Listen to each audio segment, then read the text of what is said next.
guys, welcome to my channel, welcome to the Kizzy Peps channel. So today I am back with another lock video, and this kind of video is dedicated to you lock kings and queens out there that are looking to start your lock journey but really don't know where to start. So one of the common questions that I tend to get in my messages or in my comments is how many locks do I have? What is the lock size that I have? And I am here to address one of the questions, which is what is the lock size that I have? To put it quite frankly, I don't know. There isn't any grid or any sizing chart to which you can decide, okay, this is what I want. It's not like that. So I will tell you guys how I decided the number of locks that I have, which I don't know. I will be doing another video just addressing how many locks I have.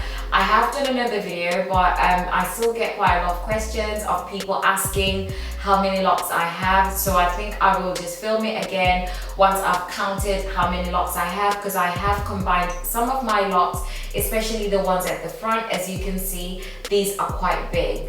I did this because I have quite a lot of baby hairs, and I found that the way that they were done initially and little lock sizes, a lot of the baby hairs kept slipping outside of the lock. So that meant the lock, like literally this whole weight would be hanging off, like, you know, little pieces of hair, which I felt like it was not worth it for me to do that. So I ended up combining the locks at the front particularly, just so that they would have a lot more strength in them. But today we will primarily be addressing the case of deciding your lock size. I know this is a question that a lot of us, even myself, I had when I started my locks. And I'm here to help a few of you guys out there on how to decide what you can do, what you can think about, etc, etc. So let's get straight into the video. So when you are deciding what locks you want to have, I know a lot of us tend to look at inspirations of the locks that we want to have and take that as kind of a measurement on how we decide to do our lock journey. Now, one thing I will encourage everybody is kind of like, let's say, when you're testing out perfumes. I recently found this out when I went to look for a new scent for myself, and the guy that was on the counter advised me, because I just like everybody else, you test this perfume, and you end up confused about which scent to go for. And he basically said to me that when you're coming out to look for a new scent, you need to test 3 perfumes maximum, because after the 3rd scent your nose is done and it cannot sense the difference between the first, the last, the second, etc. And this is the same thing that I would advise to people that are looking to start their lock journey. When you are looking to start your lock journey, single out 3 people that you think you might possibly want to have a similar lock size to them. Of these 3 people, you need to consider them to be people that have a similar hair texture to yourself, because this plays one of the biggest parts in terms of how your locks will look like in the end. Like somebody that has 4C hair cannot look at somebody like me as their lock, not as their lock inspiration. Yes, you can be inspired by me, but how your locks turn out as somebody that has 4C hair is going to look different, because I have a 3C/4A texture. If you don't understand what that means, I would recommend that you Google that. But this is basically a chart of hair textures, with 2A being like the loose straight hair, like Caucasian hair, and then 3A mixed race, 3C kind of mixed race, quarter cast, I would say, and then 4C being that Afro kinky texture.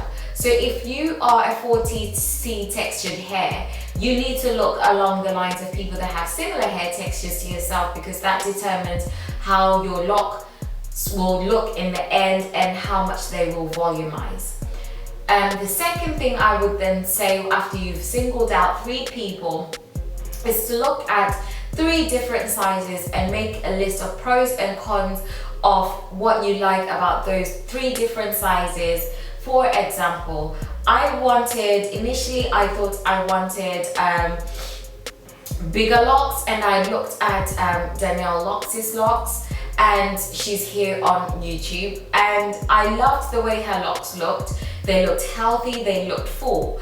But long term, I thought to myself, I wanted something that would still look kind of like my hair. I don't know if I'm making sense. I think I just had this visual in my mind of what I was thinking about, and that's kind of what I went by. And I wanted my locks to look unique to me, and I hadn't yet seen a lock size like mine, because it's either they would look like sister locks or they would look like locky locks, and I knew I definitely did not want to look locky lock, and I wanted to be in the middle.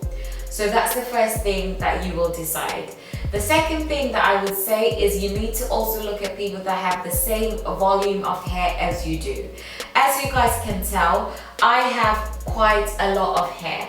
So if you have less hair than me, then you cannot expect your locks to be as voluminous as, I don't even know if I'm saying the word correctly, as mine, just simply because our textures are not the same. So once you have identified somebody that's got a similar volume to yourself, then you can start looking more closely at their grid pattern. As you guys can tell, I went for a square rectangle type of pattern for my locks. These at the front are more rectangular because these are like, you know, 2 or 3 locks joined together, but otherwise the rest are little squares. That's the type of pattern that I wanted to go for, just because I felt that it's easiest to even, you know, part for myself, and even when I'm trying to do styles, I just felt that it was simple. You know, even when you're trying to retwist yourself, it's easier to do a box rather than trying to do a triangle and trying to make sure everything stays symmetrical. And so I went for the square.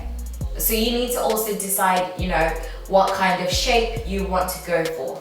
Now that we've decided the size, the lock, well, we've decided the inspiration, the volume of our hair, you now need to think about how much weight can your hair handle. As I have mentioned, I combined some of the locks at the front because the volume of the locks was just too much. As you can see, this is 2 locks that were joined together, and because they were holding onto little strands of hair, I had to join them together to make sure that the weight wasn't too much. So generally speaking, the size of your root is generally how thick your lock is going to be. Now this can be different depending on the areas of your head. For example, the hair texture in the middle of my head can handle a lot more than the ones at the front. Like you can see, this one is relatively thick, but then the square is very, very, very small.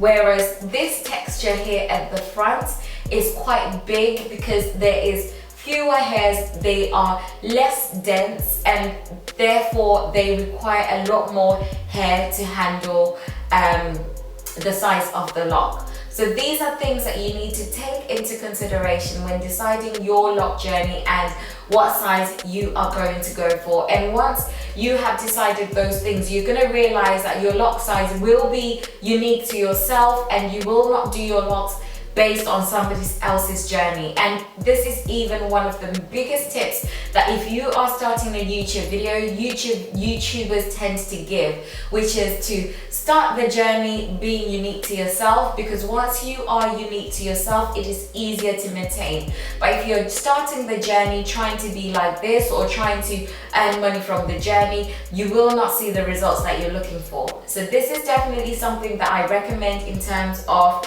your lock journey. Definitely start your lock, think about it being unique to yourself, and that way you will see it as your own path rather than looking at it as, you know, I want locks like Kudzi, and you know, somewhere along the line you will get discouraged. Let's say if you don't see me on the tube, or you know, it will just feel as if your journey is going down the drain. But anyway, here we are. Here's what my locks look like 3 years into the journey. They are relatively full, as you can tell. I absolutely love my locks. There are moments where I felt like I can't do this anymore because I have over 200 locks, And there are times where I felt like, you know, I shouldn't have combined some of the locks that I combined, because I remember there was a loctician that scared me into thinking that I was going to lose hair.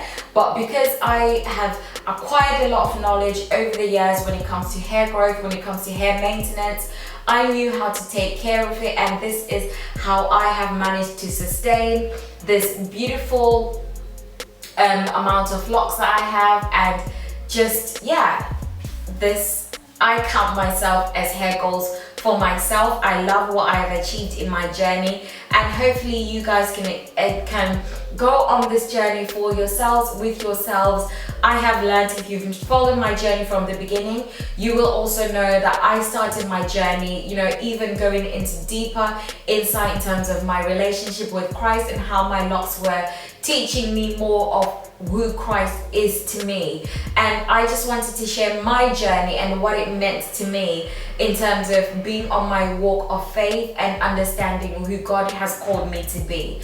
So this all I have learned from just hair. And you can look at it and think, you know, that's a bit OTT, but this is why it's called a journey. It's a journey for yourself, and only you can decide what it means to you. Some people, you know, take it to be a journey of faith in terms of, you know, rastas, you know, it's their own religion and their hair has a certain meaning to it in terms of their journeys. But for me, I gave it a whole new meaning, and that is something that I encourage my new lock kings and queens to do when embarking on their lock journey.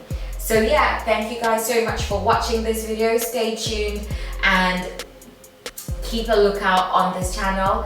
I'll see you guys in the next video. For now, bye.